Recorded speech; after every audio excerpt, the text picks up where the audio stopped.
Bienvenue dans ce module où je vais partager avec vous deux évidences que je donne dans toutes mes formations. Donc si un jour vous êtes amené, et je l'espère, on va se retrouver très vite dans une formation plus complexe, je vous parlerai de ces deux évidences. Pour certains qui me connaissent déjà, ça va être de la rediff. Vous allez redoubler, mais des fois le redoublement a du bon. Alors on va voir donc ces deux évidences. La première sera les 4 niveaux d'apprentissage. Et puis la deuxième évidence, c'est vous permettre justement de voir les choses différemment, de percevoir quelque chose que vous n'avez pas vu. Allez, commençons. Les 4 niveaux d'apprentissage. Alors, il faut savoir que tout au long de notre vie, quel que soit notre âge, notre genre, qu'on soit homme, femme, riche, pauvre, jeune, moins jeune, on passe par 4 niveaux d'apprentissage. C'est obligatoire. Même moi aujourd'hui, je suis à un des niveaux d'apprentissage et vous pouvez même être au premier niveau d'apprentissage. Alors, les 4 niveaux sont les suivants. Je ne sais pas que je ne sais pas. Je sais que je ne sais pas. Je suis consciemment compétent et je suis inconsciemment compétent. Alors, je vous invite à mettre la vidéo sur pause et à essayer d'y réfléchir. Est-ce que les 4 niveaux que je vous ai donnés vous paraissent évidents? Alors, pour ceux qui ont fait de la PNL, effectivement, pour eux, on appelle ça les niveaux d'inconscience et de conscience compétente.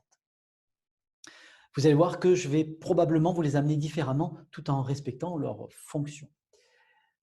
Donc, vous mettez en pause et vous dites, OK, est-ce que je suis d'accord avec ce fonctionnement-là? Est-ce que l'ordre dans lequel il les a mis, Hervé, est-ce que c'est bon ou pas bon? Qu'est-ce que j'y mets derrière? Comment moi je les vois?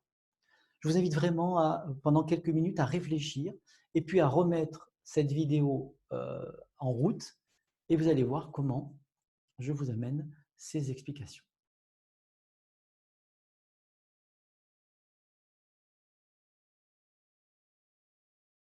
De retour, alors, est-ce que les 4 niveaux tels que je vous ai donnés, ça vous paraît cohérent? Qu'est-ce que vous y avez mis derrière chaque niveau? Est-ce que vous avez des images qui vous sont arrivées? Oui? Non? Eh bien, je vais vous donner ma vision à moi, mes explications à moi. Pour cela, je vais prendre des enfants de 7 à 8 ans. On a un enfant de 7 à 8 ans qui est dans la voiture de ses parents. Alors aujourd'hui, les jeunes, ils sont peut-être avec leur tablette, avec leur téléphone. Moi, à mon époque, qu'est-ce qu'on faisait? On apprenait les départements en regardant les plaques d'immatriculation. On est au premier niveau. On ne sait pas qu'on ne sait pas conduire. Ce n'est pas notre souci.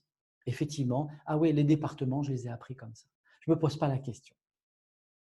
Et puis j'ai grandi, les enfants vont grandir, 16 ans, 17 ans, 18 ans. Ah ouais, tiens, je sais que je ne sais pas conduire. Effectivement, il me faut mon code, il me faut mon permis.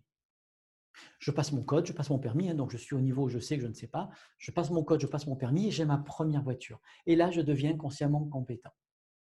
Ah ouais, j'ai ma première voiture. Alors, je ne sais pas vous, la première voiture, dès que vous êtes rentré, ok, qu'est-ce que je fais? Je fais attention à tous les gestes. Ah oui, le rétroviseur, le truc, le bidule, la ceinture, je regarde si elle est bien mise. Je regarde si je suis au point mort.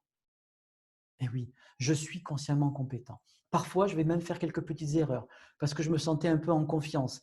J'étais garé en pente et puis j'avais mis la première pour éviter que la voiture recule. Et puis en fait, j'ai oublié et quand je suis arrivé, je me sentais un peu plus sûr de moi. J'ai démarré, ah oui, je broutais. Ben oui, c'est vrai que je me suis mis en première et qu'il faut être au point mort ou avec l'embrayage pour démarrer. Et puis aujourd'hui, tous autant que nous sommes, on peut avoir nos casques, notre téléphone, même si c'est interdit. On est capable, on est en capacité de conduire et de téléphoner en même temps.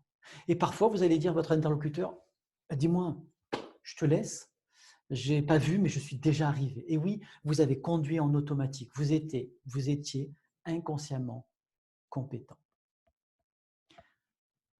C'est un des éléments essentiels. Ça, c'est un mode automatique. Vous n'avez pas réfléchi. Et oui, vous connaissez le chemin, vous connaissez la voiture, vous ne vous posez pas de questions. Ça, c'est nos 4 niveaux d'apprentissage.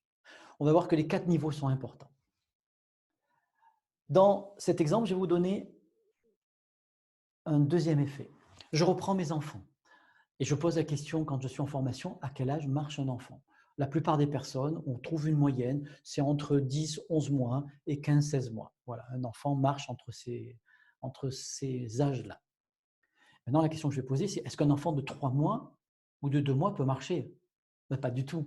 Un enfant de 2 mois ne peut pas marcher. Il n'est pas prêt. Il n'est pas prêt psychologiquement. Il n'est pas prêt physiologiquement. Il n'a que 2 mois. Il n'est pas construit complètement. Pourtant, vous, en tant que parent, j'ose penser que vous dites, mais moi, je veux l'aider, quoi. Je veux lui donner la confiance en lui que je n'ai pas eue. Mais vous ne pouvez pas. Il n'est pas prêt. En communication, ça s'appelle la zone aveugle. Je ne sais pas que je ne sais pas est une zone aveugle. Ça ne sert à rien d'expliquer quelque chose à quelqu'un tant qu'il n'est pas prêt. Vous perdez du temps. Alors souvent, j'ai tendance à dire, n'essaye pas de faire chanter le cochon, parce que non seulement tu perds ton temps, mais en plus tu fais perdre le temps au cochon. Ce n'est pas la peine. Je vous donne un exemple dans la vie de tous les jours. Dans la vie privée, vous avez potentiellement, probablement, connu ou autour de vous des alcooliques.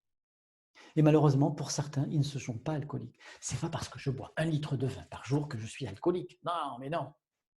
Oui, mais non, pour lui, non. Zone aveugle. Ça ne sert à rien de lui expliquer. Il n'est pas prêt. Donc, n'essayez pas d'insister par rapport à ça. C'est la zone aveugle. Donc, ça veut dire que quand vous allez communiquer avec quelqu'un, peut-être qu'il ne sait pas ce qu'il ne sait pas. Quand j'arrive en formation, pour certains, il y a des choses qu'ils ne savent pas. Ils ne pensaient même pas que j'allais en parler. Mais qu'est-ce qui va faire que je vais passer au niveau supérieur? Ils vont se dire, ah oui, on sait qu'on ne sait pas. C'est parce que je vais prononcer des mots, je vais donner des exemples. Je ne vais pas essayer de les convaincre. Par exemple, on le verra dans une prochaine vidéo, sur les sorties de conflits, où je parle du fameux secret de papa. Quand je dis ça en formation, on dit, ah mais c'est quoi? Ils ne savaient pas ce qu'ils ne savaient pas. Et puis ils vont l'apprendre, ah ouais, tiens, je sais que je ne savais pas. Ah ben maintenant, je suis consciemment compétent, je vais pouvoir l'utiliser. Donc ces 4 niveaux sont importants. Vous êtes au niveau je ne sais pas que je ne sais pas, c'est normal, ce n'est pas dans votre champ de vision. Et puis un jour, vous allez vous dire, ah oui, je sais que je ne sais pas. Qui peut m'apprendre? Qui peut me donner ces informations pour que je progresse? Et puis je vais être consciemment compétent, c'est bien, je fais attention à tout, je reste vigilant. Et puis le dernier niveau, j'y vais en automatique. Quand je fais des réunions, quand j'anime des formations, ou que je suis en réunion pour de la gestion de conflits avec des entreprises, je suis consciemment compétent. Quand je suis face à mon interlocuteur, je suis consciemment compétent. C'est-à-dire que je fais attention à tout, je suis ici et maintenant. Parce que tout ce qu'il va dire, les mots qu'il va utiliser vont être des indices pour moi. Ces gestes, les gestes qu'il va avoir, les micro-expressions, si je ne suis pas attentif, si je suis en automatique, je risque de ne pas les voir. Et donc, il va falloir qu'à ce moment-là, je sois consciemment compétent. Donc, je vous invite à réfléchir sur ces 4 niveaux. Aujourd'hui, dans la formation, vous êtes à quel niveau? Si vous êtes « je sais que je ne sais pas », je vous invite, et ça va être le but de toutes les formations, à devenir consciemment compétent, à vous entraîner. Puis vous verrez que suivant certains modules, suivant certains outils que je vais vous donner, à un moment donné, vous serez inconsciemment compétent. Vous allez les utiliser très facilement sans réfléchir. Voilà pour cette première évidence. Pour cette deuxième évidence, je vais vous passer une vidéo